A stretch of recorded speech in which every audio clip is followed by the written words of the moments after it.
So during the era after the Civil War, really after the Compromise of 1877, where as part of the deal the Northern troops would leave and really leave it back to the Southern Redeemers to take over, you're going to go from the black codes, which we had seen, now to Jim Crow laws. And then we're going to see that as de jure racial segregation. What that means is it's actually in the law that makes it so that there's discrimination is allowed.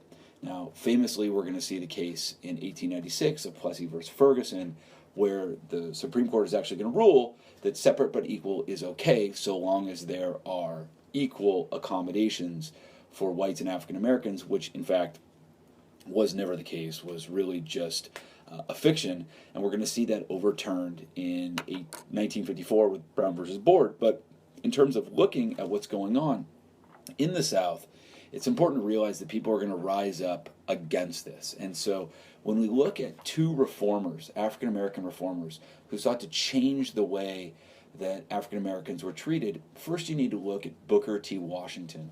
Now, Booker T. Washington himself had been a slave, and his big objective was to give vocational skills, sort of hands-on technical skills to African Americans, in some ways sort of calling on much of their great expertise that they had had during slavery.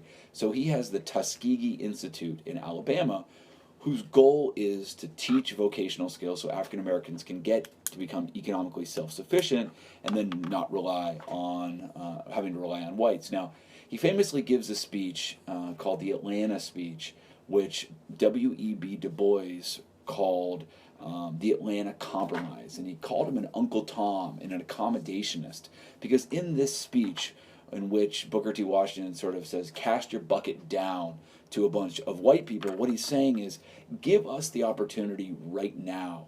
We won't bother you. We will not cause any issues. Just sort of let us be. Let us do what we need to do to become economically self-sufficient, and then we'll be good. Now, W.E.B. Du Bois, who had not been a slave, who in fact had graduated from college in Atlanta, and then had gone on to be the first African American ever awarded a PhD from Harvard, said, no, no, no, no, no. This is completely misguided to focus on working with our hands, because right now, in this moment, the top 10% of African Americans, what he called the talented 10th, could be leading America at this point in time.